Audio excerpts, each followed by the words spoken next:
Class में हमने discuss किया था, गॉस लॉ और चार्ज डेंसिटी निकाला था। चार्ज डेंसिटी में एक जगह मैंने यूज किया था इसका direct delta function. So I am bringing one more question of that kind.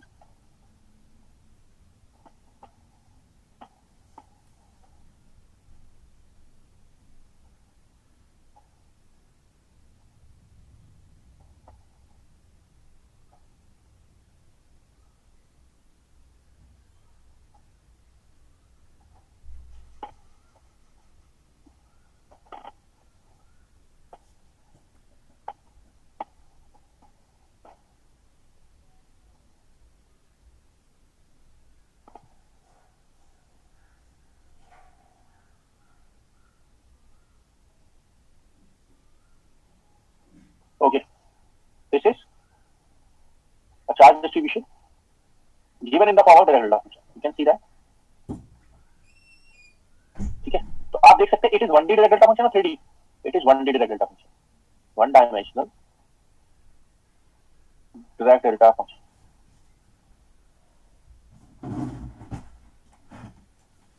Okay, इसकी प्रॉपर्टी क्या है? Where it is centered, ये वाला। अगर मैं इसको लिखता हूं तो इसकी प्रॉपर्टी क्या होगी? Okay, it would be infinity at x equals to x naught and 0 otherwise। वैसे ये वाला क्या यहाँ पर है? ये वाला कहाँ सेंटर्ड है? इसका आर्गुमेंट को 0 करो तो x equals to minus x naught पर, तो ये कैसे लिखा जाएगा? ठीक है, तो ये लाइन चार्ज डेंसिटी है, वॉल्यूम चार्ज डेंसिटी है, ये सरफेस चार्ज डेंसिटी है, इसको कहेंगे हम line charge density. It is what? Line charge density.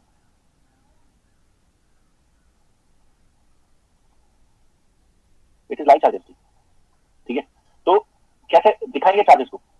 How we can show them? ये एक पॉइंट चार्ज है, ये दूसरा पॉइंट चार्ज। ओके, ये वाला पॉइंट चार्ज अगर मैं इसमें इसको मल्टीप्लाई कर दूं, ये क्यू को इसमें मल्टीप्लाई कर दूं, तो कैसा चार्ज होगा? प्लस क्यू या minus Q? It would B plus Q, plus Q. Okay, इसकी लोकेशन क्या है? देखो यहां से लोकेशन का पता लग रहा है। अगर मैं कहीं पर लिख रहा हूं Q times direct delta function x minus x naught, it means ये चार्ज प्लस क्यू कहां प्लेस्ड है? प्लस क्यू का चार्ज कहां प्लेस्ड है? X equals to x naught. Okay, वैसे ही क्या है, ये जो चार्ज माइनस क्यू है, यहां देखो, जब अंदर मल्टीप्लाई करोगे तो क्या होगा? This Q would be multiplied inside, then it will give us minus Q. It is placed where? ये वाली चार्ज डेंसिटी। एक और चार्ज डेंसिटी है minus Q delta x plus x naught, तो ये कहां प्लेस्ड है? X equals to minus x naught. तो ओरिजिन कहां? यही होगा, यहां कहीं ओरिजिन होगा। ओके, हमें क्या करना है? What we need to do, क्या करना है? ओके, कहां निकालना है फील्ड? 2x0। 2x0 किधर मिलेगा? यहां कहीं मिलेगा।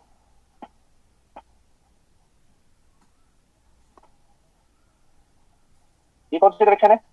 x। ओके, अब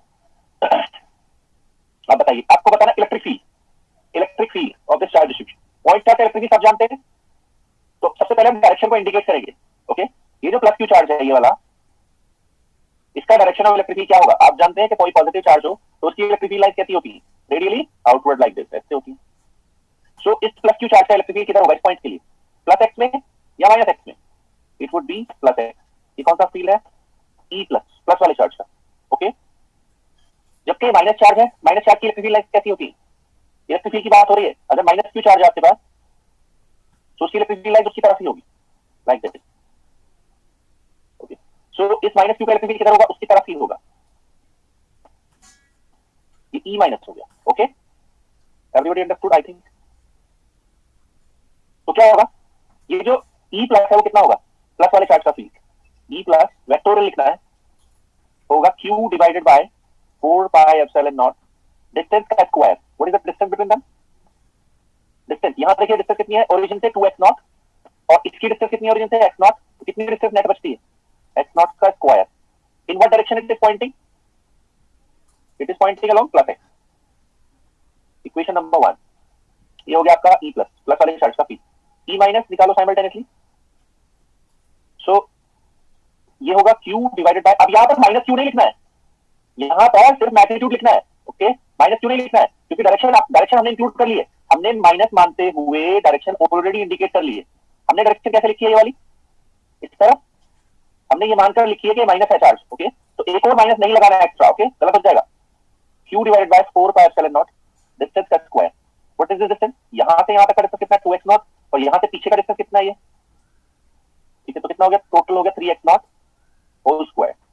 डायरेक्शन क्या है, माइनस x, इक्वेशन नंबर है 2 माइनस x, डायरेक्शन में माइनस है। ओके, यहां माइनस लगाने की जरूरत नहीं है, एक और लगाया तो क्या होगा, गलत हो जाएगा।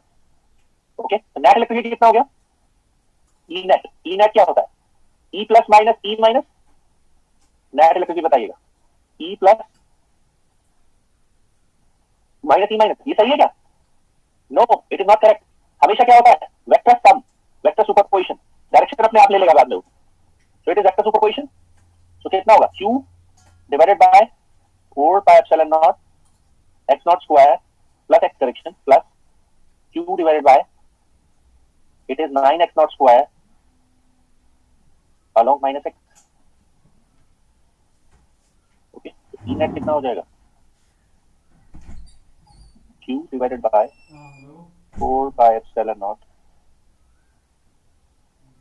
कितना पता नहीं, 4 pi epsilon naught x naught square को कॉमन ले लेते हैं, कितना बचेगा, 1 minus 1 by 9 along what direction plus x, दोनों का नेट प्लस x रहेगा, तो कितना बन रहा है, 1 minus 1 by 9, it is becoming 8 by 9। 8 by 9 को थोड़ा सा सिंप्लीफाई करोगे तो कितना होगा, 2,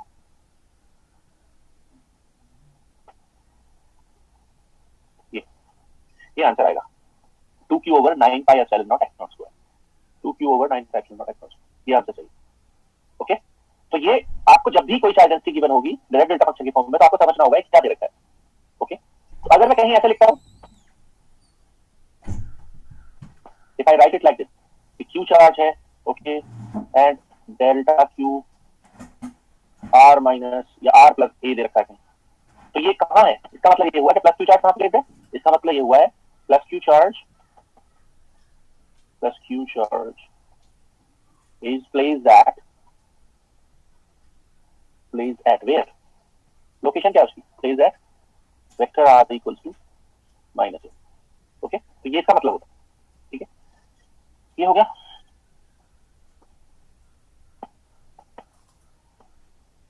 तो हम कर रहे थे फ्लक्स के क्वेश्चंस या इलेक्ट्रिक फील्ड निकालने के क्वेश्चंस, जहां पर क्या था, चार्ज गिवन था। नेक्स्ट करते हैं question number 20।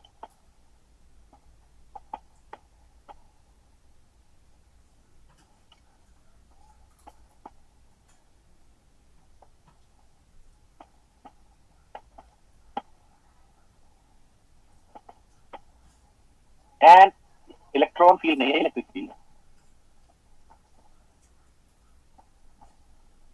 And electric field exist in space.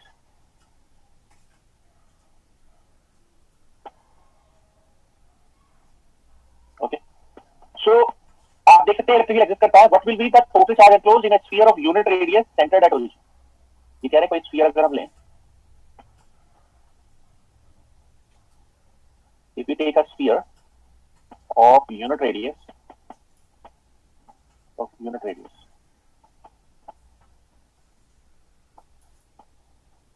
r equals to 1, okay, तो कितना चार्ज एनक्लोज होगा। तो आप जानते हैं चार्ज एनक्लोज निकालने के दो तरीके हैं, q enclosed by epsilon naught के दो तरीके हैं, either you can use this method or you can use this method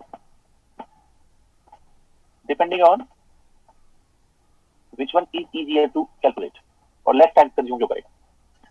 which one should I use here, because what is the shape देखो, शेप कैसा है, शेप है sphere,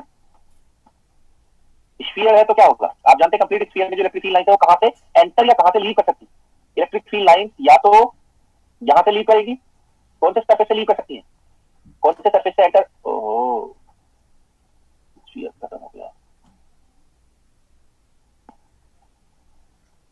which surface they could enter or which surface they could leave।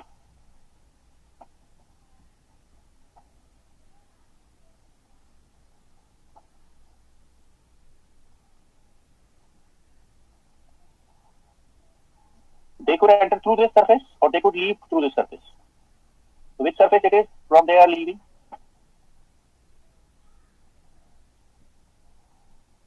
So it is r cap surface from which they are leaving. Okay, तो आपको क्या calculate करना easy रहेगा ये वाला पार्ट, क्योंकि इसमें एक ही इंटीग्रल करना पड़ेगा आपको. ओके, अगर बाई चांस आप इसके थ्रू करते हैं तो आपको ज्यादा कैलकुलेशन करनी पड़ेगी, क्योंकि पहले आपको डाइवर्जेंस निकालना पड़ेगा फर्स्ट का, एंड सेकंड स्टेप में आपको इंटीग्रल करना पड़ेगा. Okay, so I am doing it by E dot ds method. Okay, so I am doing it by E dot ds method. Q by epsilon naught equals to closed surface integral E dot ds. Okay, अब इसको करते हैं. It is a double integral because it is surface integral. What is the electric field value? इसमें ध्यान दी, इसमें हाँ integral में तो ध्यान देने की जरूरत नहीं है. इलेक्ट्रिक फील्ड कितना है? इतना 1 by r a r cap 1 by r a r cap plus beta sin theta cos phi beta sin theta cos phi phi cap dot. Okay, what is the ds value of this surface? r cap surface का ds value क्या है पता है? r square sin theta d theta d phi, और direction क्या है? r cap. Limit of integration पूरे sphere के लिए लिमिट ऑफ इंटीग्रेशन थीटा 0 से पाई, phi 0 से 2 पाई. ओके, तो इंप्लाइज दैट क्या बनता है? So it will become q enclosed by epsilon naught equals to, so this 1 r would cancel this 1 r. Okay, ठीक है, तो r cap dot r cap क्या होगा? 1. phi cap dot r cap क्या होगा? 0, क्योंकि वो आपस में कैसे होते हैं? phi theta they are mutually perpendicular. एक बात और ध्यान दीजिए, इसमें r का वैल्यू क्या है? r का वैल्यू क्या है? कांस्टेंट है. कितना कांस्टेंट है? देखो क्या कह रहा है एग्जामिनर, यूनिट रेडियस. तो r का वैल्यू कांस्टेंट है. कितना कांस्टेंट है? 1. Okay, r cap dot r cap is 1. तो क्या बच रहा है हमारे पास? हमारे पास आता है एक r. Okay, r into a. Okay, integral क्या होगा? sin theta d theta. sin theta d theta का इंटीग्रल क्या होगा? 2, और d फाई का इंटीग्रल होगा 2 पाई, तो हो जाएगा 4 पाई. r का वैल्यू कितना रखना है? 1. कितना हो गया? 4 पाई a. implies that q enclosed is 4 pi epsilon naught a. ये आंसर है. तो किसका रोल है इसमें? इसमें किसका रोल है? ठीक है, इसमें रोल है इस वाले पार्ट का या इस वाले पार्ट का. ठीक है, तो इसका कोई रोल नहीं है यहाँ पर, क्योंकि जो जो जो फ्लक्स इससे निकल रहा है, ठीक है, आप सरफेस से निकल रहा है, तो इसका रोल है, इसका रोल नहीं है. क्लियर है? I hope it is clear. So ये आंसर. ठीक है, इसको आप दूसरे मेथड से क्या करते हैं? Second method. मैं इसको सिर्फ अभी ऐसे कर रहा हूँ, बाद में ऐसे नहीं करूंगा.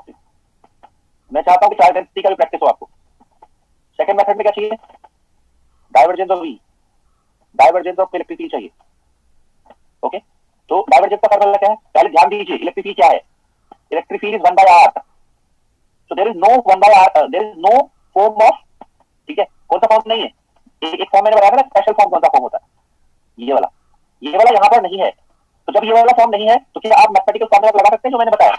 Yes, you can easily apply. तो ये नहीं है यहाँ पर, तो आप सीधे क्या अप्लाई कर सकते हैं? Del dot E. कितना हो गया? डाइवर्जेंस होगी 1 by r square sin theta. Okay, डेवर बाय डेवर r क्या होता है? r square sin theta. Okay, अब आपको क्या लगाना है? इलेक्ट्रिक फील्ड का कौन सा कंपोनेंट डाइवर्जेंस के लिए? यहाँ पर इलेक्ट्रिक फील्ड का कौन सा कंपोनेंट डेवर बाय डेवर r के लिए? r कैप वाला. तो a by r, यहाँ पर भी मैं ब्रैकेट लगा देता हूँ. कौन सा कंपोनेंट चाहिए इस वाले के लिए? इसके लिए चाहिए r स्क्वायर sin थीटा के साथ a by r component. Plus दूसरा कौन सा होता है? डेवर बाय डेवर थीटा. उसमें क्या आता है साथ में? इसमें तो आता है, देखो GH, इसमें आता है GH ये पार्ट. उसमें क्या आता है? वो FH. H कितना है? 1. H कितना है? r sin theta. और कौन सा कंपोनेंट आएगा इसमें? E थीटा, क्योंकि ER कितना है यहाँ? a by r. और E थीटा कितना है यहाँ? Theta component of electric field. It is beta sin theta cos phi by कितना? r, क्योंकि r तो अंदर दोनों में मल्टीप्लाई होगा नहीं वाला. ओके, तो beta sin theta cos phi बाय r. Beta sin theta cos phi by r. Okay, so do the differentiation, divergence of E. Okay, so इसमें क्या होगा? This r and r would be cancelled. ठीक है, तो कितना आएगा फर्स्ट पार्ट से? a r का डिफरेंशिएशन 1 हो जाएगा a sin थीटा. ओके, अगला plus okay, this R and this R would be cancelled. कितना बन रहा है थीटा में? थीटा में बन रहा है साइन स्क्वायर थीटा, तो बीटा कॉस फाई तो ऐसे ही आ गया। ओके, एंड दूसरा बताइए, 2 साइन थीटा, फाई है कंपोनेंट, सॉरी, अच्छा आपने पॉइंट आउट किया, लेट मी चेक। ओके, सही कह रहे हैं, इसका मतलब आप ध्यान दे रहे हैं, गुड। तो it is E phi. E phi वाला क्या होता है? So I am removing this, इसको हटा रहा हूं मैं। ओके, ई फाई वाला होता है तीसरा कंपोनेंट। तीसरा कंपोनेंट क्या होता है? डेबर बाय डेबर फाई, क्या होता है वो होता है एफ जी। एफ जी, जी का मतलब क्या है? जी का मतलब है आर ओनली। ओके, एफ का मतलब है 1 और जी का मतलब है आर। ओके, और क्या है ये? Beta sine theta cos phi by R. Okay, तो यहां पर अगर इसको करेंगे आप, आर से आर कैंसिल, किसका डिफरेंशिएशन होना है? कॉस फाई का। कॉस फाई का डिफरेंशिएशन होना है, तो बीटा साइन थीटा ऐसे आ जाएगा। ओके, एंड कॉस फाई का डिफरेंशिएशन क्या होगा? Minus sine phi. Am I right? I hope am I right. तो साइन थीटा दोनों में कैंसिल होगा, तो क्या बचेगा? ये बचेगा 1 बाय आर स्क्वायर। ये अल्फा होना चाहिए शायद, है ना, क्योंकि ये ए के साथ बीटा का कोई कॉम्बिनेशन नहीं बनता। तो चलो जो लिखा है वो लिख देते हैं, तो बन गया ए माइनस बीटा साइन फाई। अब सही है, चेक करो जरा ठीक है क्या नहीं। इसको अगर हम कह रहे थे इक्वेशन नंबर 1, तो यह इक्वेशन नंबर 2। ओके, ठीक है, ये है। तो डायवर्जेंस तो भी आ गया। मतलब अगर आपसे एग्जामिनर चार्ज डेंसिटी पूछता तो कितनी आती? Volume charge density corresponding to this field must have been. तो आप जानते हैं वॉल्यूम चार्ज डेंसिटी निकालने का तरीका क्या है? Del dot E rho by epsilon naught. तो रो का वैल्यू कितना आता है यहां से? Epsilon naught times epsilon naught by are square A minus beta sine theta. ये आंसर है चार्ज डेंसिटी 3। इससे चार्ज डेंसिटी। अब टोटल चार्ज निकालना हो तो आप क्या करेंगे?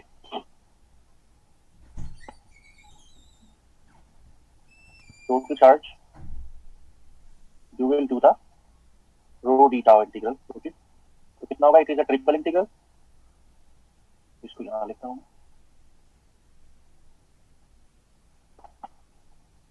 ओके, फाई है, फिर से गड़बड़ कर दिया मैंने। हाँ ठीक है। ओके, तो करिए इसको। ट्रिपल इंटीग्रल है, ट्रिपल इंटीग्रल है। Rho epsilon naught by are square A minus beta sine phi. D tau का वैल्यू होता है are square sine theta D phi d r. Limit, r की लिमिट जाएगी 0 से 1, यूनिट रेडियस 1। ओके, थीटा की limit 0 से पाई, phi की limit 0 से 2 पाई। ओके,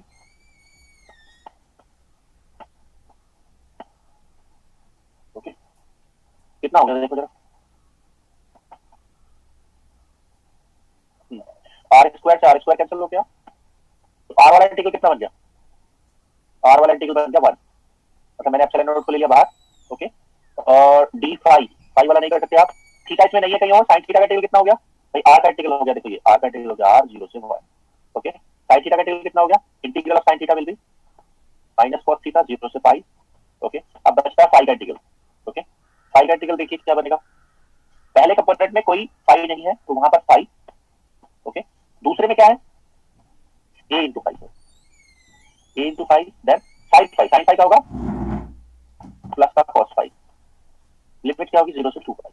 ओके, तो इसमें क्या होगा? कौन सा कंपोनेंट जीरो बनेगा? मतलब लिमिट रखने पर, अपर लोअर लिमिट रखने पर ये वाला जीरो हो जाएगा, अपर लोअर का कैंसिल हो जाएगा आपस में। ओके, और ये वाला कितना बनेगा? टोटल मिलाकर 2 पाई। ठीक है, तो कितना हो जाएगा?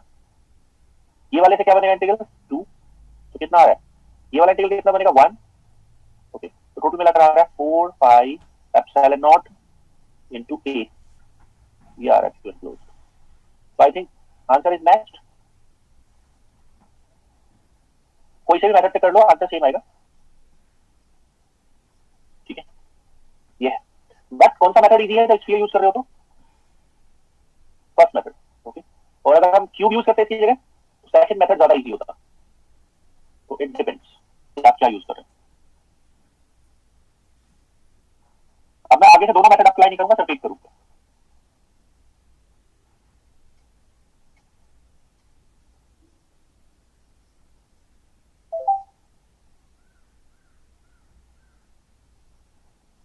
डू दिस क्वेश्चन नंबर 24, शायद आपके भी 24 होगा।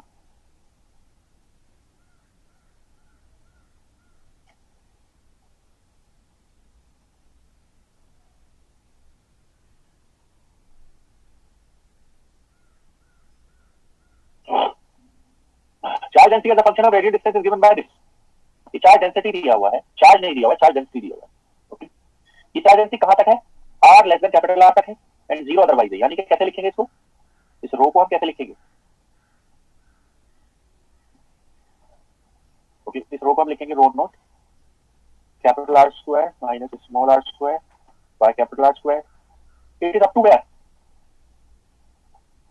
It is 4 r less than capital R, zero किसके लिए?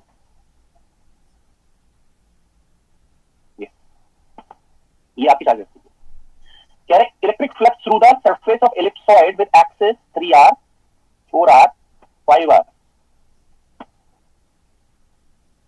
ओके, ठीक है, ये है एलिप्सॉइड। तो it is not sphere, sphere नहीं है। ओके, तो एलिप्सॉइड ऑफ रेवोल्यूशन है, तो इसमें क्या होगा? एलिप्सॉइड, एलिप्सॉइड एक मैं एलिप्सॉइड की फिगर ले लेता हूँ, ये बनाना मुश्किल होगा।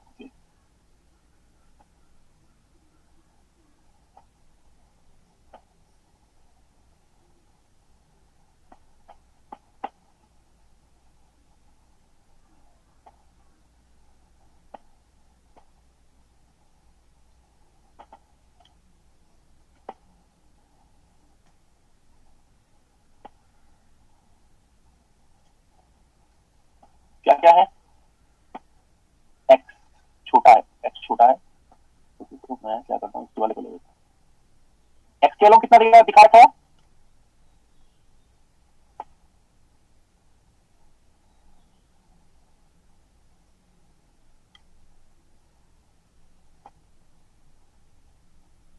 Can you see that? This is ellipsoid. हम अपने हिसाब से बनाते हैं जो हमें कहा गया है।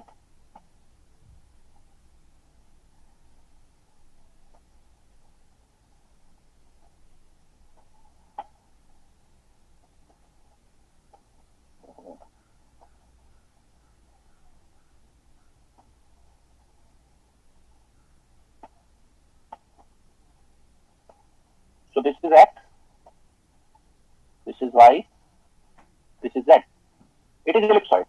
तो x के अलोंग कितना है इसका डायमेंशन? 3r। देखो x के अलोंग कितना है? 3r, y के अलोंग कितना है? 4r और z के अलोंग कितना है? 5r। ओके, तो ये वाला कितना है? 3r। ये वाला कितना है? 4r और ये वाला कितना है?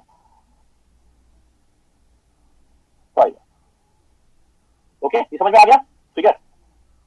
इसमें आपको निकालना है क्या? फ्लक्स। फ्लक्स की इक्वेशन क्या होती है? इलेक्ट्रिक फ्लक्स क्या होता है?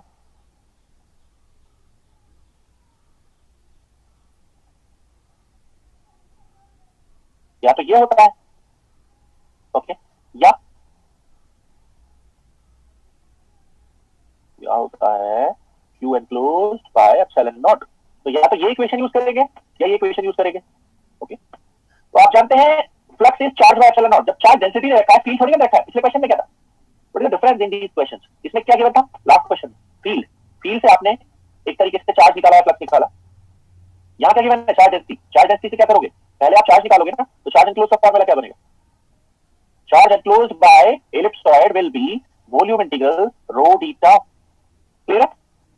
अब ये डीटा मैंने आपको किसके लिए बता रखा है ऑलरेडी? स्फीयर के लिए। बट यहां तो क्या है? शेप एलिप्सॉइड है। शेप क्या है? एलिप्सॉइड। क्या करोगे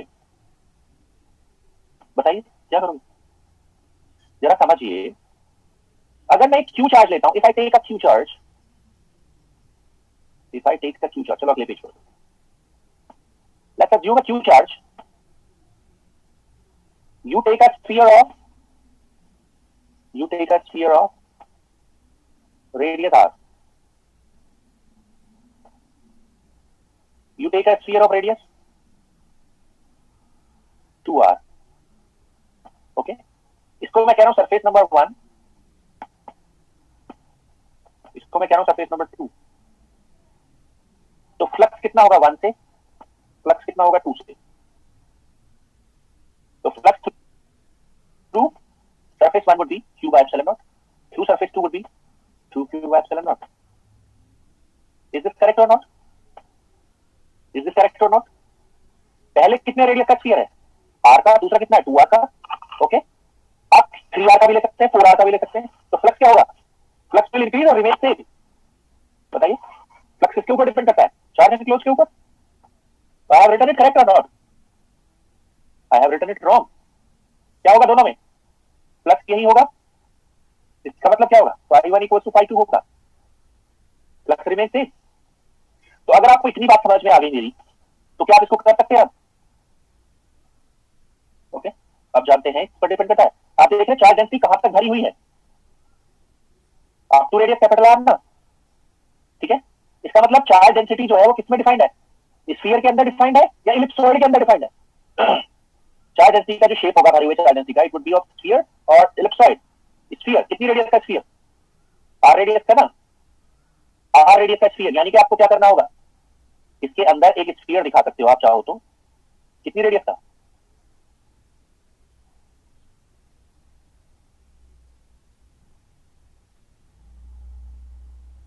कितनी रेडियस का स्फीयर, आर रेडियस का.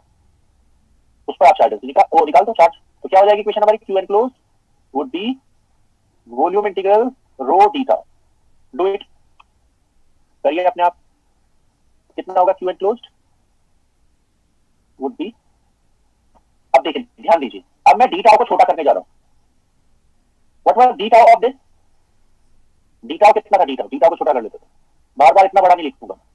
अभी मैं डी टाउ को लिख रहा था, स्फीयरिकल डी टाउ को, स्फीयर के डी टाउ को I square sin theta d theta D phi d r. Clear. आप देख रहे हैं यहां पर जो चार्ज डेंसिटी है वो क्या डिपेंडेंट है, थीटा डिपेंडेंट है, फाई डिपेंडेंट है, आर डिपेंडेंट है. It is R dependent only. जब ये आर डिपेंडेंट है तो मैं इसमें से क्या करूंगा बताइए, पूरे स्फीयर के लिए इसको छोटा कर सकता हूं क्या मैं ऐसे, can I do it like this. Answer is yes. क्यों, मैं थीटा और फाई को कांस्टेंट मानकर, मतलब उसमें फाई रो में थीटा एंड फाई नहीं है, सो इनका इंटीग्रेशन कितना आता है 4 पाई. मैंने क्या कर दिया 4 पाई सीधे लिख दिया. आई hope it is correct. Okay, तो आप चार्ज कैसे निकालेंगे, चार्ज निकालने के लिए आप क्या करेंगे,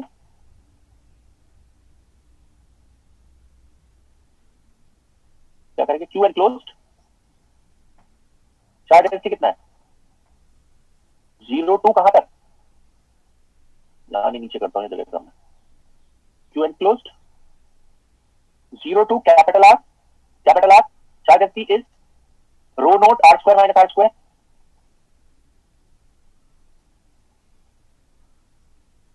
and this is 4 pi are square D R. Solve करना जरा कितना आता है इसका answer. So how much Q enclosed? Okay, rho naught by r square is constant. Actually, तो 4 pi rho naught by r square is a constant. क्या बचता है? It is becoming r square r cube by 3 minus r power 5 by 5. 0 to capital R. पूरा final answer बता दो मुझे.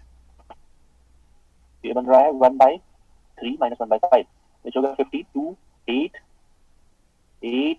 pi rho naught. Okay, R की power ऊपर बन रहे हैं 5, तो ये होगा 3 by 15. ओके, ये चार्ज आ गया. This is the value of charge. 8 pi rho naught R Q by 15 is charge. तो फ्लक्स कितना होगा by epsilon naught, which is correct 8 pi rho naught R Q. ये वाला सही. This is the correct answer. तो ये सिर्फ confuse कर रहा था आपको, एग्जामिनर कंफ्यूज कर रहा था क्योंकि इलिप्सॉइड ने स्फीयर को पूरी तरह अपने अंदर बंद कर लिया है. जिसके अंदर चार्ज भरा है ना स्फीयर, जिस स्फीयर के अंदर चार्ज भरा हुआ है उसको इसने पूरी तरह अपने अंदर बंद कर लिया है. तो जब पूरी तरह उसको बंद कर लिया तो चार्ज पूरा कंट्रीब्यूट करेगा या नहीं. Answer would be yes. Okay, ये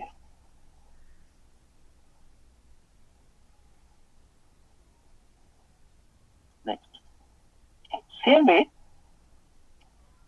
it came in net also.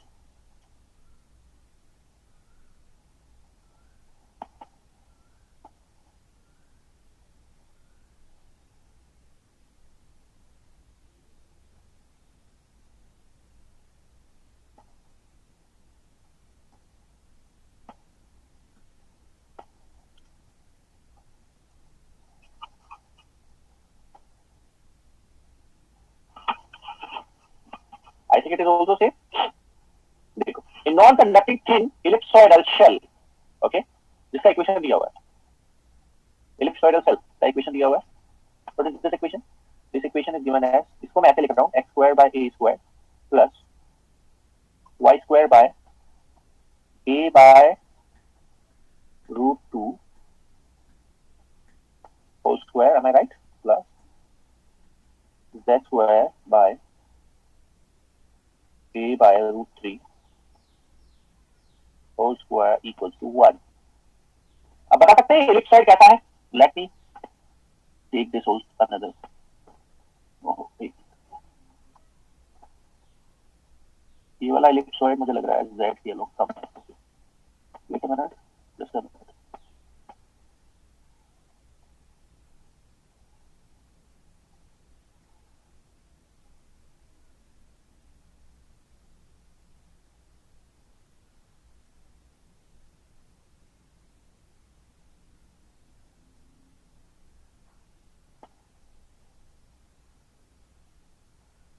It is like that. So आप देख सकते हैं इसमें x हम इसको लेते हैं, okay. y हम इसको ले रहे हैं और z हम इसको ले रहे हैं, y and z. तो which dimension is longest? इसका longest dimension कौन सा है? a. a. y के लो कितना है? y के लो a by root 2. z के लो कितना है? a by root 3. क्लियर है? ये ellipsoid आ गया. Flux through the hemispherical surface. Hemisphere, hemisphere क्या होता है? हेमिस्फीयर तो जानते हैं आप.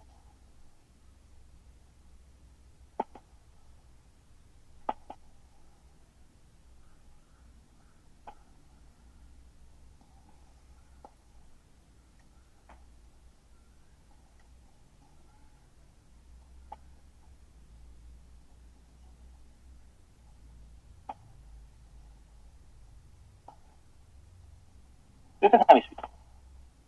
ओके, कितनी रेडियस का है? हेमिस्फीयर का रेडियस सेम होगा, different? It is x, it is y, it is z. तो हेमिस्फीयर में दोनों तरफ रेडियस क्या होगा? दो तरफ होगा, नहीं तीन तरफ होगा. कितना है? a. ये देखो इसकी इक्वेशन देख रहे हो आप, इसमें ये a, ये भी a, और ये वाली डायमेंशन क्या है? This is also a. तीनों a. अब क्या किया है? फ्लक्स पूछ रहा है वो, ओके. तो क्या होगा? हेमिस्फेरिकल सरफेस कितनी रेडियस का है? a. a का है तो क्या होगा? कितना चार्ज है इसके ऊपर? टोटल चार्ज इसके ऊपर टोटल चार्ज कितना है? जो ये वाला सरफेस है इस पर टोटल चार्ज है q. ओके, तो जब मैं दोनों को प्लस करूंगा, मतलब इसको इसके ऊपर ओवरलैप कराऊंगा, ओके, तो कितना पार्ट ये पूरी तरह एनक्लोज करेगा आपने? ये वाला हेमिस्फीयर, ठीक है. तो मैं लिख रहा हूं इस बात को, क्या? This hemisphere, this hemisphere, this hemisphere encloses half of the ellipsoid, half of the ellipsoid completely. This hemisphere encloses half of the ellipsoid completely. Are you agreeing this or not? ये इस आधे को अपने अंदर पूरी तरह बंद कर देगा, ओके. तो कितना फ्लक्स आएगा? सिंपल सी बात हो गई. अगर मैं a रेडियस का स्फीयर लेता तो ये पूरे ellipsoid को अपने अंदर बंद कर लेता स्फीयर. हेमिस्फीयर आधे को कर रहा है तो फ्लक्स कितना होगा उससे निकलने वाला? कितना चार्ज एनक्लोज होगा इसके ऊपर? इसके ऊपर जो एनक्लोज चार्ज होगा वो कितना होगा? q by 2. तो कितना फ्लक्स पास होगा इस वाले से? q by 2 epsilon. I hope it is clear. Okay, तो ये मतलब एक ट्रिकी क्वेश्चन था, नथिंग एल्स, कुछ ज्यादा नहीं करना था.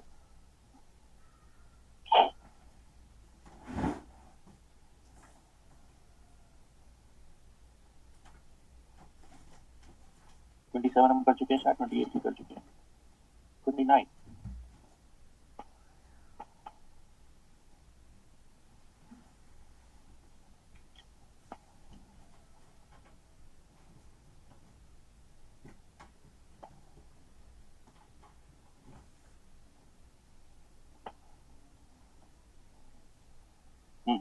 बताइए, करिए इसको जरा.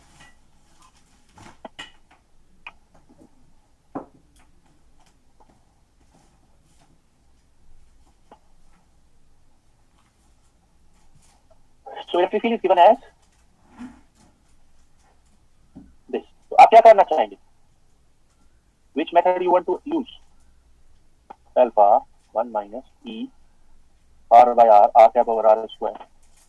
Okay. Charge contained within a sphere of radius capital R, centered at origin. Okay. So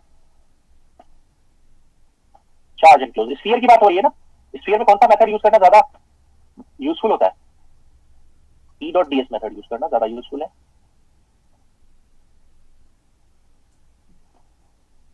Okay.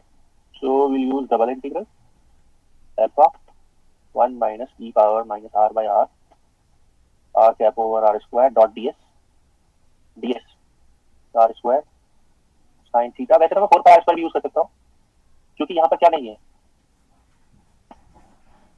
here we do not have any function of this. So R का वैल्यू कितना होगा?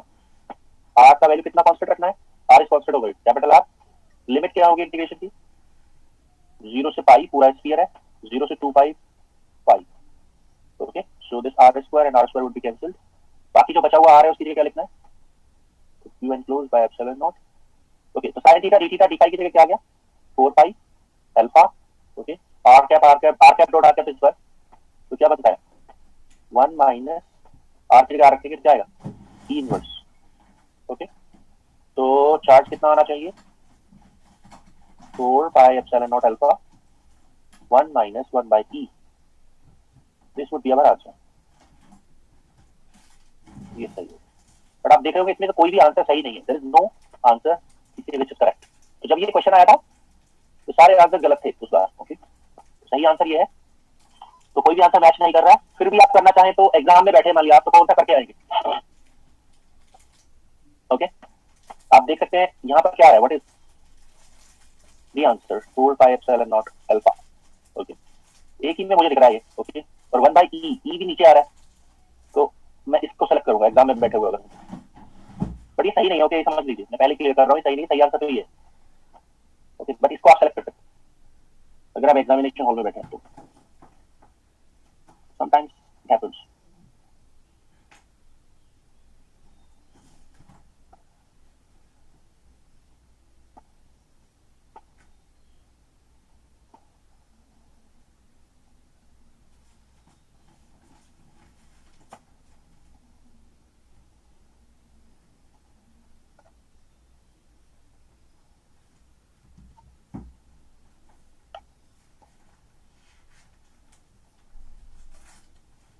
इसको करिए आप. Give me a minute, I just come back.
अब यहां पर ध्यान दीजिए,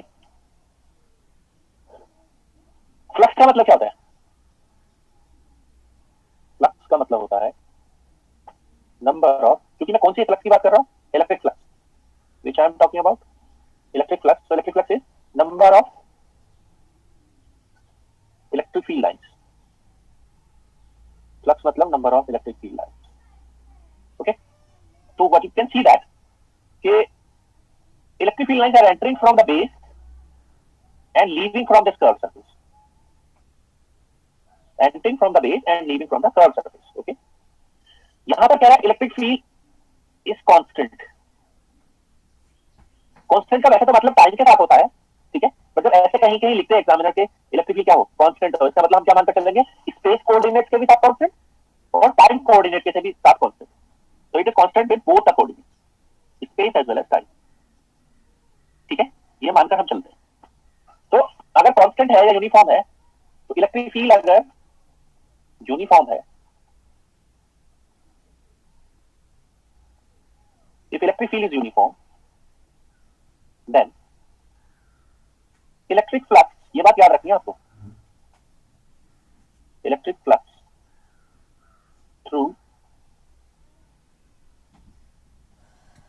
through any closed surface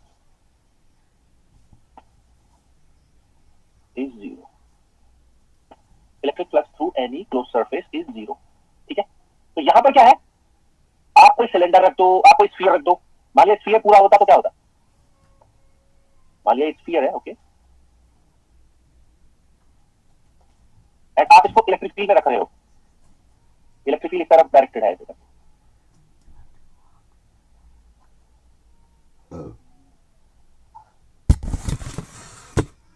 ये कैसा इलेक्ट्रिक फील्ड है? यूनिफॉर्म. तो आप देख रहे हैं इलेक्ट्रिक फील्ड लाइन कहां से एंटर करी? Electric field lines are entered from the lower phase, lower hemisphere and exit from the upper. तो नेट फ्लक्स कितना हो गया इसके साथ एसोसिएटेड पाई नेट? अगर फील्ड यूनिफॉर्म है, यूनिफॉर्म का मतलब समझ रहे हो? यूनिफॉर्म का मतलब समझो पहले. यूनिफॉर्म का मतलब क्या है? कि जितना फील्ड वैल्यू यहां पर है एंटर करते टाइम, उतना ही फील्ड वैल्यू एग्जिट करते टाइम है. जितना फील्ड वैल्यू एंटर करते टाइम है, उतना ही फील्ड वैल्यू एग्जिट करते टाइम है. तो फाई नेट कितना हो गया? जीरो. क्लियर? अगर आप इस पर इसको लगाना चाहते तो कैसे लगाते फाई नेट को? फाई नेट का मतलब है,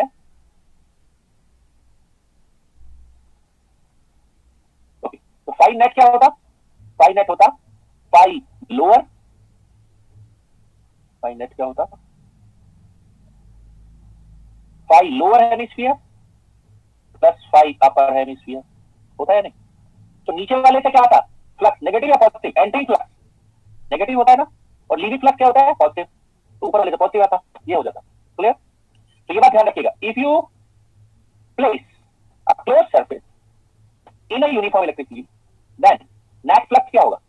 ठीक है, नेट फ्लक्स क्या होगा? जीरो. क्लियर? तो यहां पर हमारी इक्वेशन क्या होगी?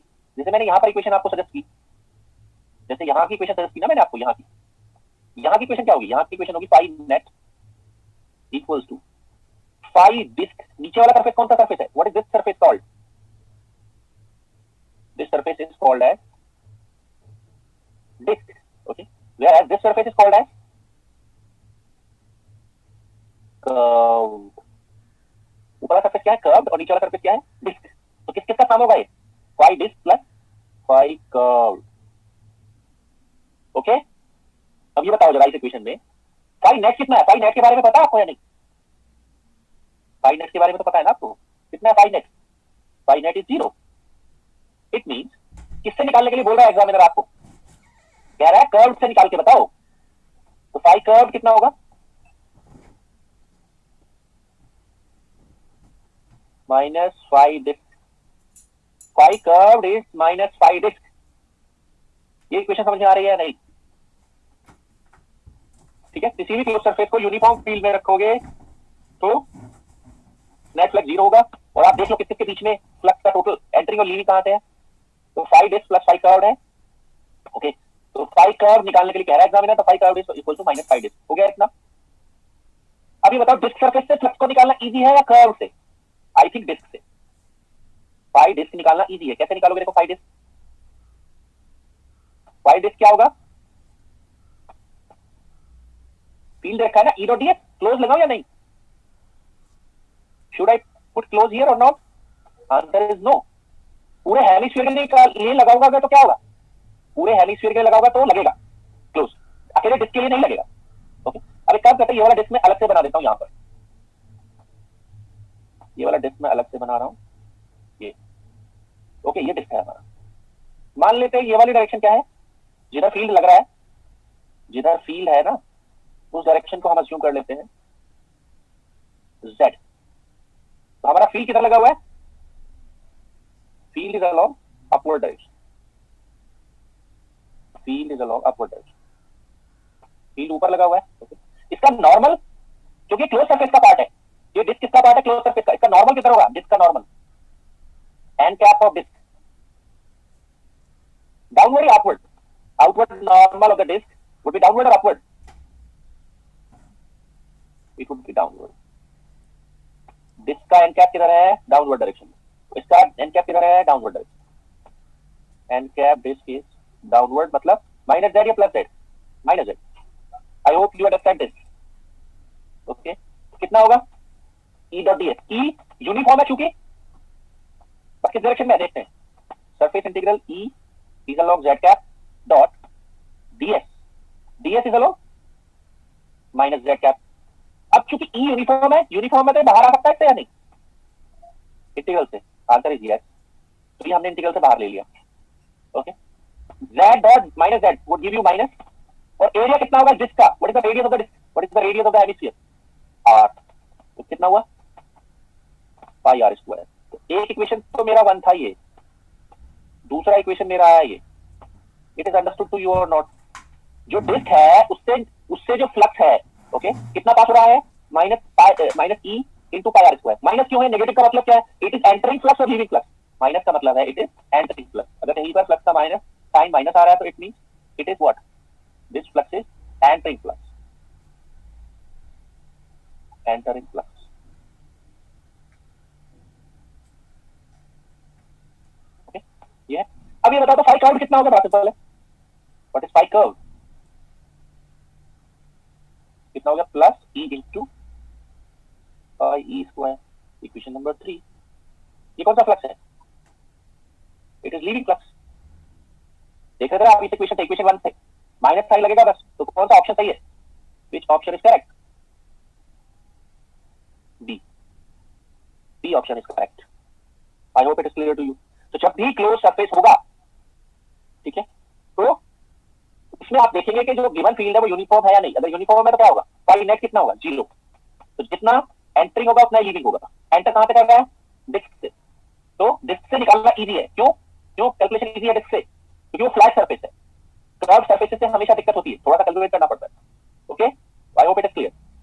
अब मैं इसको अकेले को लेकर करूंगा, ये तो मैंने, वैसे आपको मेथड हमेशा ये वाला यूज करना चाहिए, मेथड ना आपको हमेशा यही वाला यूज करना चाहिए जिसमें पाई नेट कितना बनता है, 0, क्योंकि एग्जामिनर ऐसा ही चाहता है, क्वेश्चन इस हिसाब से देता है। अब मैं इसको दूसरे मेथड से करूंगा, यहां पर आप देख रहे हैं फील्ड ऐसे जा रहा है, field is going in that direction, ये इलेक्ट्रिक फील्ड लाइंस,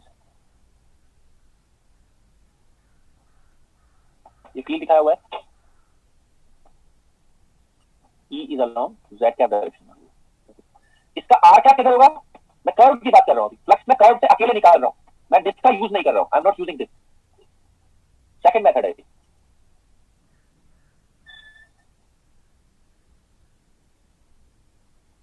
तो देखो क्या इलेक्ट्रिक फील्ड लाइन हमेशा नॉर्मली कट कर रहा है सरफेस को, नहीं, यहां पर चेक करो, इसका r कैप किधर होगा, नॉर्मल, इसका n कैप किधर होगा,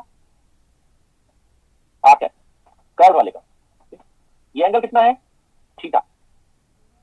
ओके, तो थीटा एंगल है तो क्या बना, E dot DS, phi curve निकाल रहा हूं मैं सीधे, मैं डिस्क वाले पार्ट का यूज नहीं कर रहा हूं टू प्रूव दैट, बट आपको एग्जाम में करना है तो ऐसे ही करना है, जो मैंने बताया, टोटल वाला 0 करके उससे करना, ठीक है। तो कितना होगा सरफेस इंटीग्रल, ओके, ई डॉट डीएस, इसमें भी आप क्लोज नहीं लगा सकते, डोंट पुट क्लोज, क्योंकि कर्व सरफेस क्लोज सरफेस नहीं है, ठीक है। तो हम क्या करेंगे, इसको लिख देंगे डबल इंटीग्रल, ओके, ई किस डायरेक्शन में है, जेड कैप में, डॉट डीएस, डीएस कितना होता है कर्व सर्फेस का, जानते हैं ना आप ये वाला कर्व सर्फेस, तो कितना होता है are square sine theta D phi R cap, R is constant, R is constant over this surface, how much constant, what is the radius of this hemisphere, जो भी बताया हो क्वेश्चन में, आर, तो आर इक्वल टू कितना R, okay. अब ध्यान दीजिए लिमिट्स के ऊपर, थीटा की लिमिट, थीटा कौन सा वाला होता है, जो यहाँ जेड एक्सिस से चल के कहां तक जाता है, जेड एक्सिस से चल के कहां तक जाता है, यहां तक, तो इसके लिए थीटा पार्ट कितना है π/2, और इसके लिए थीटा कितना है 0, ओके, ये जेड एक्सिस है, ठीक है। फाई कितना, फाई तो पूरा घूमेगा ना, फाई घूमेगा यहां से एक्स एक्सिस से लेकर और वापस से पूरा, तो फाई का थीटा का रोटेशन हुआ 0 से पाई एंड फाई का रोटेशन हुआ 0 से 2 पाई पूरा, सॉल्व इतना। आप देख रहे हैं जेड और ये आर दोनों सेम नहीं है ना, मैंने आपसे कहा था कम से कम दो तो जरूर याद करने, क्या क्या याद करने, मैंने कहा था भाई Z cap dot are cap जरूर याद रखना, कितना होता है cos थीटा, क्यों है cos थीटा चेक कर लो आप पूरी, यूनिट वेक्टर जेड और आर कैप में कितना एंगल है थीटा, तो डॉट पर कितना होगा cos थीटा, ओके।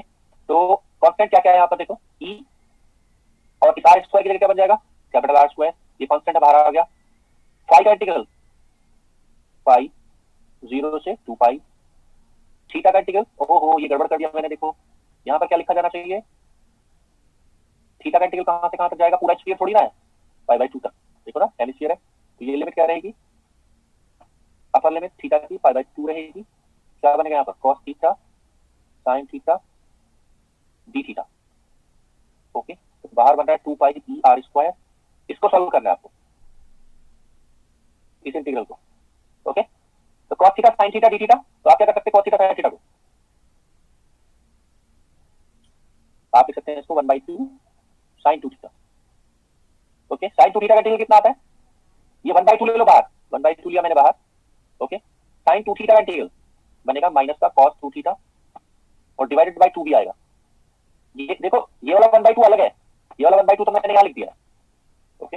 ये वाला जो 1/2 आ रहा है एक्स्ट्रा वो इस इंटीग्रल की वजह से 0 से π/2, ओके। तो इस 2 से ये 2 कैंसिल हो गया, कितना बनेगा π/2, तो cos इंटू 2 इंटू π/2, तो cos पाई -1 cos 0, ठीक है, -1, तो कितना हो जाएगा, ओके, हो जाएगा पाई ई आर स्क्वायर ओनली, क्योंकि इसका वैल्यू कितना आएगा, इसका वैल्यू आएगा 1,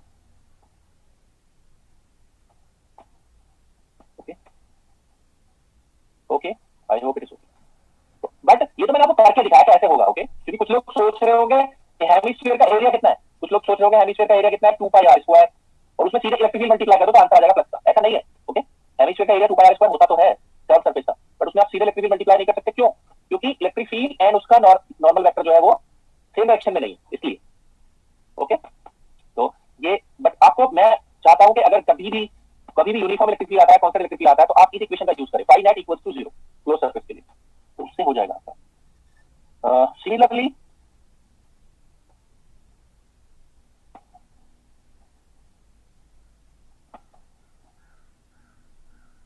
if I do it like this,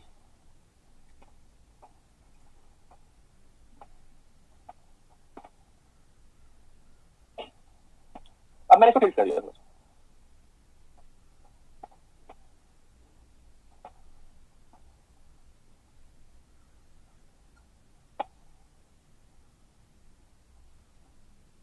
और अभी भी मैं क्या दिखा रहा हूं कि सारी की सारी इलेक्ट्रिक फील्ड लाइन कहां से एंटर कर रही है, तो थोड़ा सा मुझे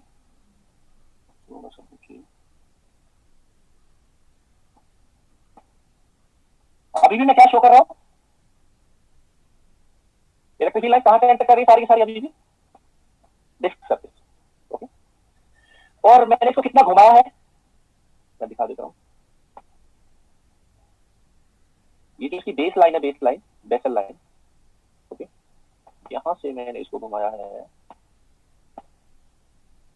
यहां, तो मैंने घुमाया 30 डिग्री, 30 डिग्री से मैंने घुमा दिया इसको, बाकी सारे पैरामीटर सेम है, all other parameters are same, you need to find out find out flux through curved surface. Curved surface. Assume that entire electric field lines, entire electric field lines are entering from the base of hemisphere. Base से enter कर रही है. Okay, ठीक है. Angle से इसको क्या किया है? पिछले क्वेश्चन में, इस क्वेश्चन में क्या हुआ था? How much angle it's base is tilted. इसका बेस कितने एंगल से टिल्ट हुआ है? 30 डिग्री. तो अभी भी हमारा इक्वेशन क्या रहेगा? अभी भी हम क्या मानकर चल रहे हैं? क्योंकि इलेक्ट्रिक फील्ड क्या है? यूनिफॉर्म.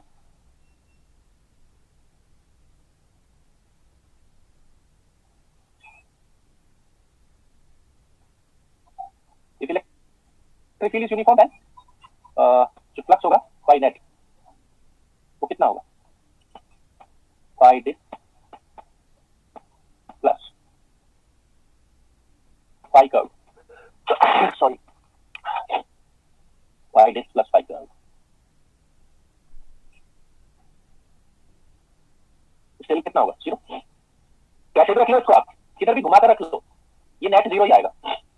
अब नेट है 0, तो अभी हम क्या मानकर चलेंगे? ठीक है, हम मानकर चलेंगे कि फाई नेट, ठीक है, 0 है. तो इसका मतलब क्या है? फाई कर्व हमें निकालना है फिर से. ओके, फाई कर्व अगर हमें निकालना है तो क्या होगा? Minus of phi disc. Okay, phi disc होगा, माइनस ऑफ फाई डिस्क होगा. फाई डिस्क निकालो पहले आप. ये इक्वेशन 1 हो गया. फाई डिस्क कितना होगा? अभी पहले क्या था देखो, पहले इसका नॉर्मल कितना था डिस्क वाले का? माइनस जेड में. अब ये माइनस जेड में नहीं है. कितना टिल्टेड होगा ये? नॉर्मल. इसका नॉर्मल दिखाना पड़ेगा हमें. इसका नॉर्मल घूम जाएगा अभी. ओके, तो कितना घूमेगा भाई? इलेक्ट्रिक फील्ड ऐसे है.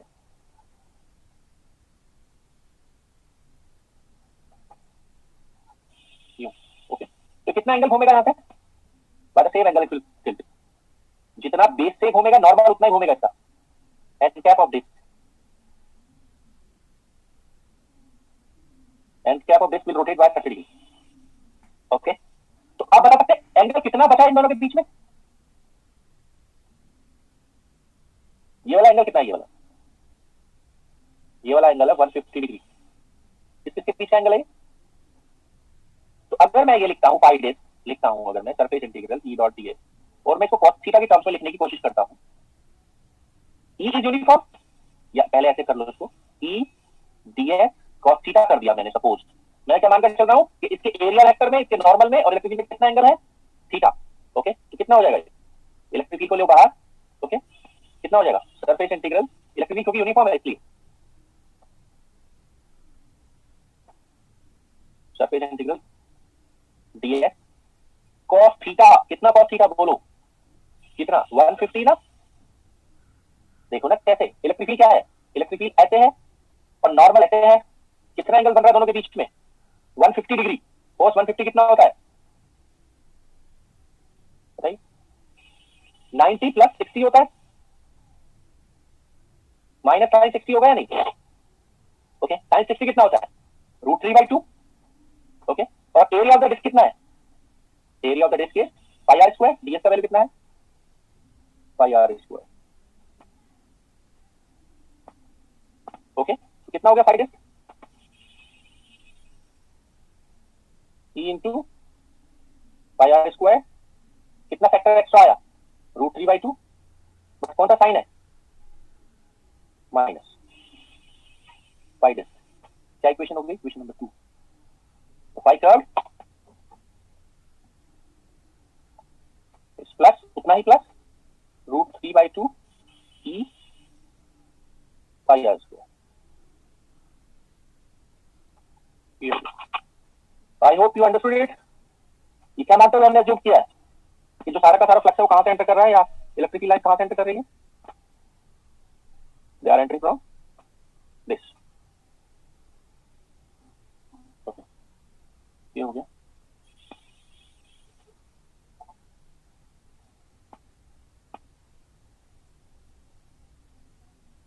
नेक्स्ट क्वेश्चन 31, ये कर चुके हैं, रिपीटेड क्वेश्चन आई थिंक। 32 ले रहा हूं मैं।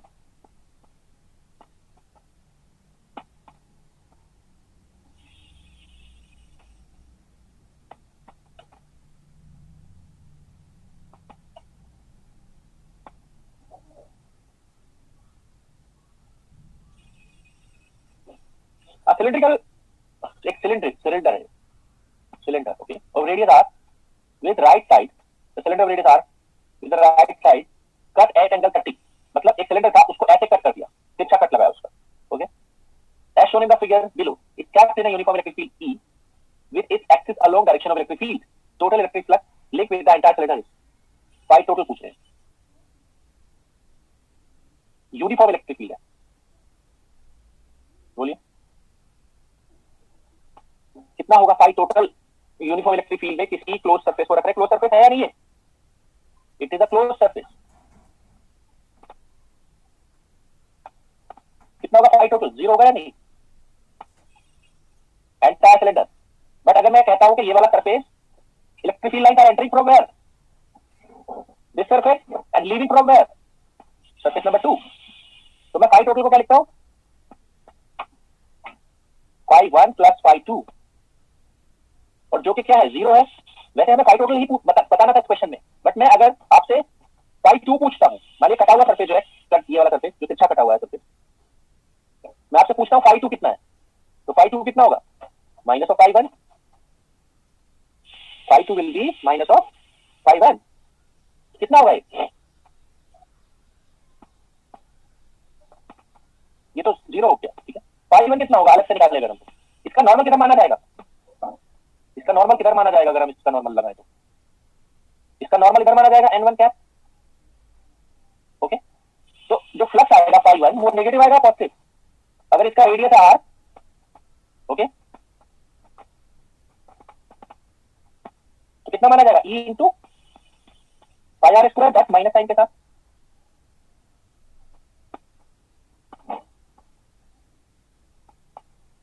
क्लियर है बात या नहीं?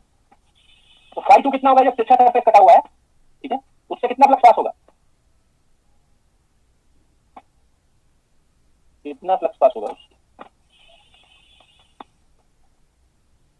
उससे फ्लक्स पास होगा phi 2 is E into pi are square. ये मैंने किससे बताया? कौन से सरफेस से फ्लक्स बता रहा हूं मैं? जो ये वाला सरफेस है यहां से। बट ये क्वेश्चन में क्या पूछ रहा था? एंटायर सिलेंडर पूछ रहा था, ओके, इसलिए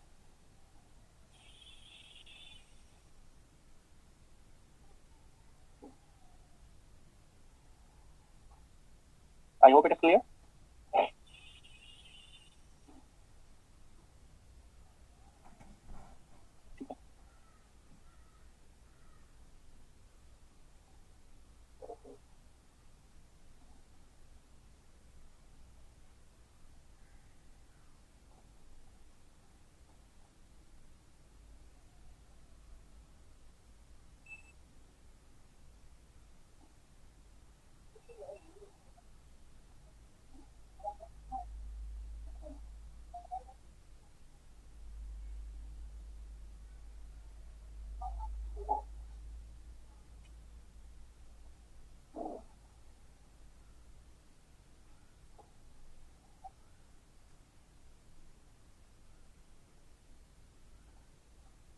question number 49।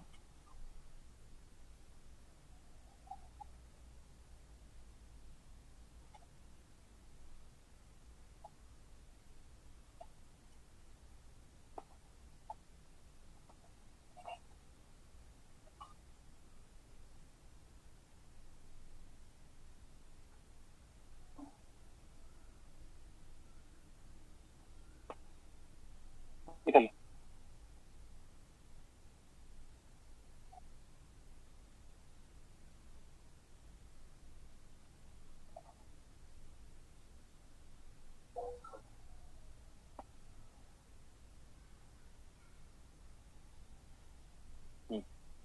charge q is moving with uniform speed, enters the cylindrical region, free space t0 time पर, exits the region at time t equals to time tau.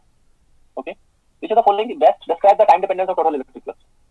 आप जानते हैं फ्लक्स क्या होता है? What is flux? Flux is q enclosed by epsilon naught. It is q enclosed by epsilon naught. You understand that? Okay. अब जब charge flux कितना होगा? जब चार्ज बाहर है कितने बार एंटर कर रहा है? t0 पर. ओके, तो क्या वो लीनियरली बढ़ेगा फ्लक्स? बोलिए, क्या फ्लक्स लीनियरली बढ़ेगा? नहीं.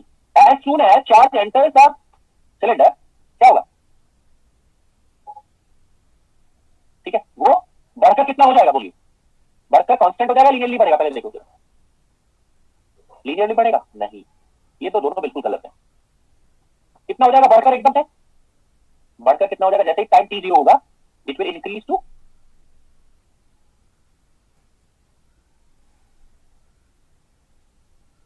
ओके, ये बढ़कर इतना हो जाएगा. ओके, सो ये कांस्टेंट रहेगा, इसमें भी कांस्टेंट दिखा रखा है.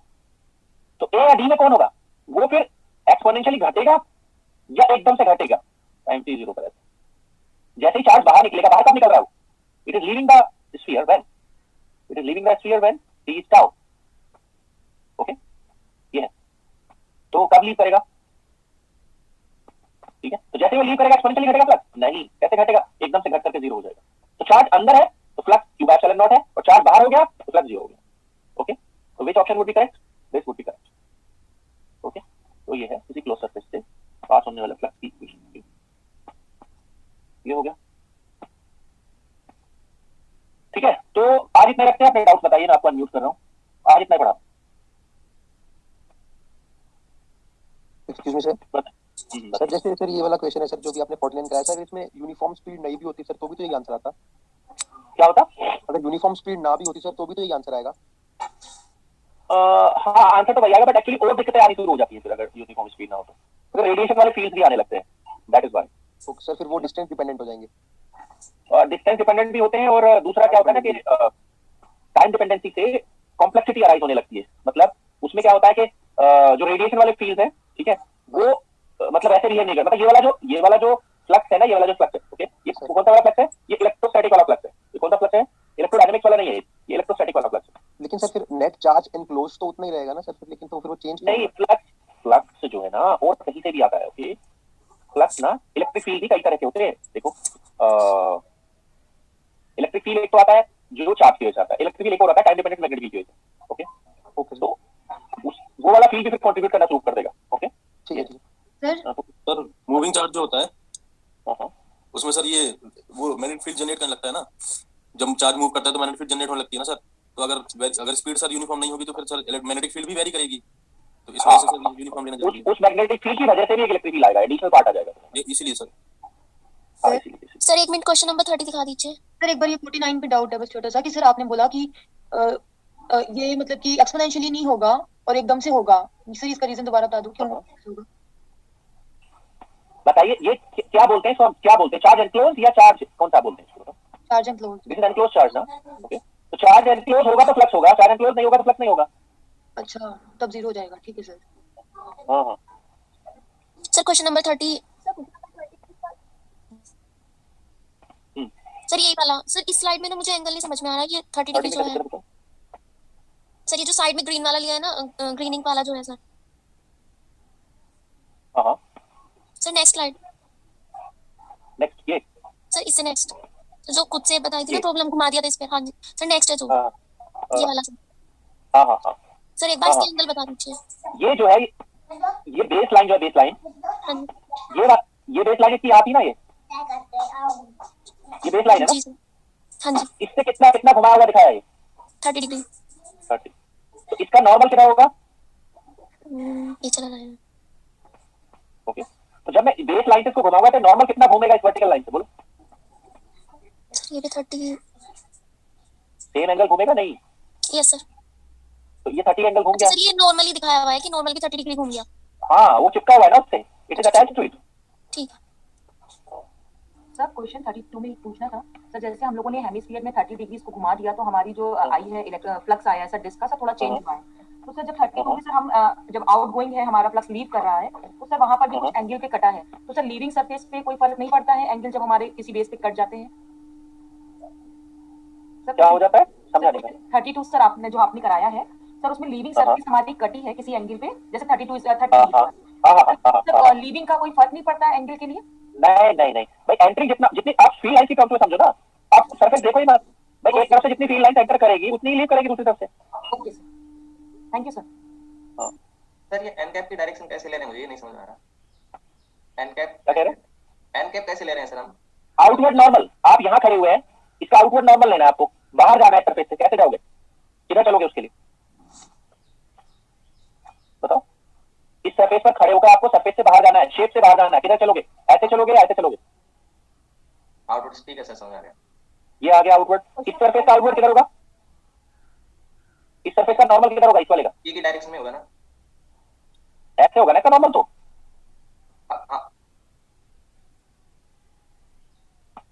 कटा हुआ सरफेस है ना, तो इसका नॉर्मल तो थीटा एंगल ये होगा, हाँ ठीक है सर। थीटा एंगल पे आएगा। ओके अगर नहीं कटा होता तो ई की डायरेक्शन में होता। बिल्कुल। ठीक है। सर क्वेश्चन नंबर 25 49 में यूनिफॉर्म स्पीड के कारण मैग्नेटिक फील्ड जनरेट नहीं होगा क्या? होगा, तो फिर उसका सर उसके कारण भी तो फ्लक्स होगा। Magnetic flux. Yes magnetic flux कितना होता है? v डॉट ds कितना होता है? Close surface integral v dot ds ये कितना होता है? Okay sir.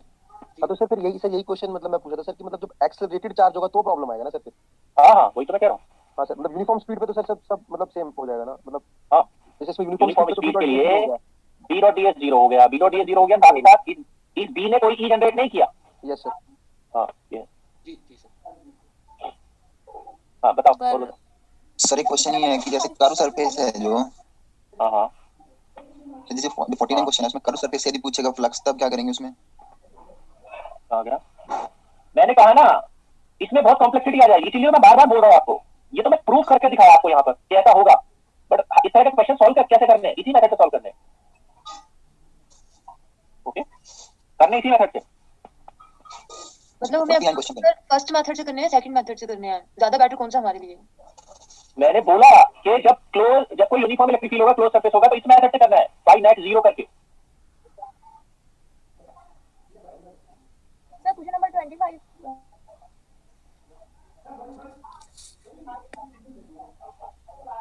Sir question number हाँ। 29 जो है इसमें डायरेक्ट डेल्टा का कांसेप्ट नहीं आएगा अगर हम डेल वाले मेथड से सॉल्व करें तो?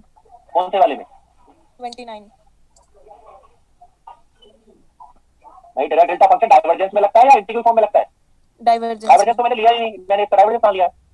अगर उस मेथड से सॉल्व करें डेल डॉट ई वाले मेथड से तो तब तो आएगा डायरेक्ट डेल्टा फंक्शन, क्यों नहीं आएगा? तभी भी आंसर यही आएगा। आंसर सेम आएगा, क्यों नहीं आएगा? बिल्कुल सेम आएगा। ऐसे कैसे हो सकता है कि जो आपका गॉस थ्योरम होगा गलत हो जाए? Okay sir. Sir question number 25 sir इस पे हेलो हाँ बताइए। सर इस क्वेश्चन में e power minus small r by capital R में से इंटीग्रल निकालने के बाद कैपिटल R बाहर नहीं आ रहा है क्या कांस्टेंट? मतलब सर ये ये तो सेकंड आर तो कांस्टेंट है, आर तो कांस्टेंट है, इसमें तो क्या दिक्कत है? आर को बाहर, आर कांस्टेंट है, कितना कांस्टेंट है? कांस्टेंट का वैल्यू तो रखना पड़ेगा ना। सर कैपिटल R ये का तो- वैल्यू तो कुछ मेंशन नहीं हुआ है। कैपिटल आर तो कांस्टेंट है, स्मॉल आर का वैल्यू पुट करना है ना आपको तो। जी सर, लेकिन सर कितना? इंटीग्रल करते हैं e power minus small r by capital R, तो इंटीग्रल करने के बाद एक कांस्टेंट टर्म बाहर आ जाएगा ना एक कैपिटल। बात तो बताओ, इंटीग्रल किसके रेस्पेक्ट में हो रहा है तो देख लो। आर के रेस्पेक्ट में दिख रहा है इंटीग्रल कहीं आपको? बोलो। Okay sir. इंटीग्रल किसके रेस्पेक्ट में है? Theta and phi. There is no R integral, क्योंकि आर तो कांस्टेंट है ना। Yes sir. सर एक क्वेश्चन था सर। हाँ बताओ। सर एक क्वेश्चन था जिसमें sir electric field R cap में भी दे रखी थी और सर फाई कैप में भी दे रखी थी सर, एक बार क्वेश्चन दिखा बिल्कुल। सर एक बार वो क्वेश्चन शो। हाँ सर जैसे इस क्वेश्चन में सर जैसे अब फाई कैप का कोई कंट्रीब्यूशन नहीं आया सर फ्लक्स में, तो लेकिन हाँ। सर अगर ई डॉट डी एस करें और ds को सर हम कंपोनेंट में तोड़े ds आर कैप और ds फाई कैप, तो सर फिर फाई कैप का वहां पर नहीं आएगा ई डॉट ds में? क्यों तोड़ोगे तो बताओ भाई, शेप भी तो देखोगे या नहीं, या आंख बंद करके करोगे इंटीग्रल? आप कुछ बताओ। नहीं सर शेप क्या है? वो अपने आप ही जीरो नहीं आ जाएगा सर फिर अगर हम डॉट प्रोडक्ट कर देंगे, क्योंकि ds वेक्टर तो टोटल लिखेंगे ना सर। मतलब जैसे सर ds टोटल क्या होता है? ds हाँ। वेक्टर टोटल नहीं बनेगा सर, एक ds आर कैप डायरेक्शन में होगा, ds R cap plus ds phi cap plus ऐसे बनता है डी, ऐसे डीएल बनता है, ऐसे डीएस नहीं बनता है। सरफेस का तो एक ही डीएस होगा या दो डीएस होंगे? आप मुझे बताओ, एक सरफेस पे। वो तो लाइन एलिमेंट हो जाएगा फिर, है ना? वो तो सर आप मुझे अच्छा सर समझ में आ गया सर, वो फिर मैं कह रहा हूँ एक सरफेस के एक से ज्यादा एलिमेंट लिखोगे या एक ही एलिमेंट लिखोगे? एक ही एलिमेंट, ठीक है सर समझ आ हाँ, गया। अगर मान लिया हेमिस्फीयर होता तब तो आपकी बात मुझे लॉजिकल लग रही है। हेमिस्फीयर होता तो एक मुझे ये भी कंट्रीब्यूशन लेना पड़ता है या नहीं, बोलो? हाँ सर, एक फ्लैट का एक कर्व का, समझ आ गया सर। हाँ, तो कर्व वाले का तो आर कैप होता, हाँ सर। ओके, और फ्लैट वाले का भी कुछ अपना होता। यस ओके, सर, अब दो आते हैं ना, यस सर समझ आ गया स्फीयर है तो एक ही आएगा। Sir. Okay sir, okay. Sir एक बार 24 क्वेश्चन दिखाना। तो सर हमेशा जब स्फीयर होगा तो हमें डी जो आर कैप वाला ही लेना है, क्योंकि वो उसी में से ही फ्लक्स पास कराना है ना सर, हमेशा आर कैप ही सिलेक्ट करेंगे। ऑब्वियस सी बात है, एक बार बताओ, आप एक बॉल लो, हाँ। रियल लाइफ में करो, ओके, उसको आप पानी में डुबाओ, पानी कहाँ से एंटर करेगा आप मुझे बताओ, अगर बॉल के अंदर पानी को जाना है? आर कैप की तरफ से एंटर करेगा सर, बस। मतलब इनवर्ट या आउटवर्ट जो भी है सर। मैं हाँ, यही है ना। हाँ बताओ, सर 24 आगे बताओ। सर इसमें जैसे हम जैसे वॉल्यूम चार्ज डेंसिटी दे रखा है हमें, r is less than capital R। हाँ। तो सर हम जैसे एक स्पेयर कंसीडर किया आपने, वहां पे हमने लिमिट लगाया, मतलब 0 से r तक लगा रखा है। तो सर ये लेस देन मतलब small r small less than capital R है, तो ये लिमिट क्यों नहीं होती? अरे भैया आप चेक करो, जब r इक्वल टू r कर रहे हो तो कितनी वैल्यू हो जा रही है इसकी, अपने आप कंसीडरेशन में आ जाएगा, वो सेटिस्फाई कर रहा है नहीं, पहले चेक करो mathematical function. r equal to r रखने पर क्या हो जा रहा है इससे, जिसका बोल यहाँ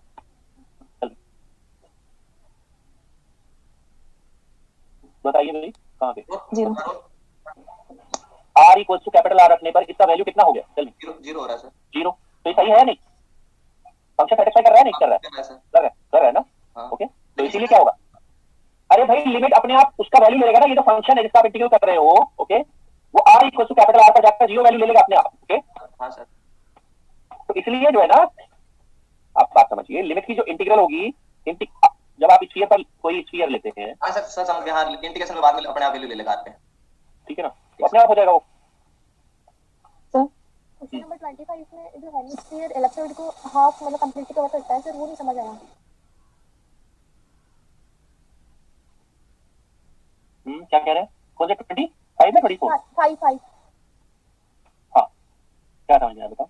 इसमें हेमिस्फीयर है ना, तो आपने बोला कि वो इलेक्ट्रोड को हाफ मतलब आधा कवर कर लेगा, बट सर इसकी रेडियस तो a है ना, तो a तो a/√2 एंड a/√3 से ज्यादा है ना, तो मतलब कवर नहीं करेगा क्या? अब मैं इसके अंदर कोई छोटी चीज रखूंगा तो कवर करेगा नहीं करेगा, बोलो? वो उसके अंदर आ जाएगी, इलेक्ट्रोड इसके अंदर आ जाएगी। हाँ, तो इलिप्सॉइड के अंदर आ जाएगा, कवर होगा नहीं, क्या कहेंगे, कवर हुआ या नहीं हुआ? तो सर हेमिस्फीयर तो बाहर रहेगा ना, इसके मतलब। अरे भाई चार्ज किसके ऊपर है? चार्ज हेमिस्फीयर के ऊपर है, चार्ज इलिप्सॉइड के ऊपर है? चार्ज इलिप्सॉइड के ऊपर है ना। अरे हाँ सर, एनक्लोज कर लेगा नहीं करेगा? हाँ कर लेगा सर, वही तो करना है। ओके चलो थैंक यू। सर इसी में एक बार चार्ज हाफ कैसे हुआ ये और बता दूं। पूरे पर चार्ज कितना है? Q, ओके, तो आधे पर चार्ज कितना होगा? आधा ही तो कवर करेगा ना इसको, ये हेमिस्फीयर आधा ही कवर करेगा। क्यों सर हेमिस्फीयर की रेडियस तो a है ना, तो आधे है, इसको तो कवर करेगा, पूरे को कर लेगा? आप मुझे बताओ, नीचे वाले पार्ट को भी कवर कर लेगा क्या? ओ हाँ आधे को, ठीक है ना। ओके ठीक है, फिर बाकी नेक्स्ट क्लास में देखते हैं।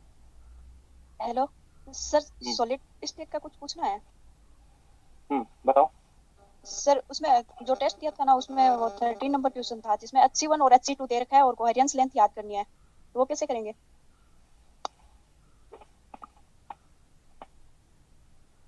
ये कब था क्वेश्चन? अभी जो आज को टेस्ट हुआ था ना, उसमें दे रखा था 13 नंबर। क्या था सर जिसमें HC1 और HC2 दे रखा है। हाँ, तो कोहेरेंस लाइफ किससे कनेक्टेड होता है? कोहेरेंस लाइफ किससे कनेक्टेड होता है बताओ? HC2 से। हाँ, तो HC2 से कर दो। 5 अपॉन हाँ भाई सुशी से। तो सर उसमें फाइन दे ही नहीं रखा है, तो कैसे याद करेंगे? वो तो पता होता है ना आपको, h/2e।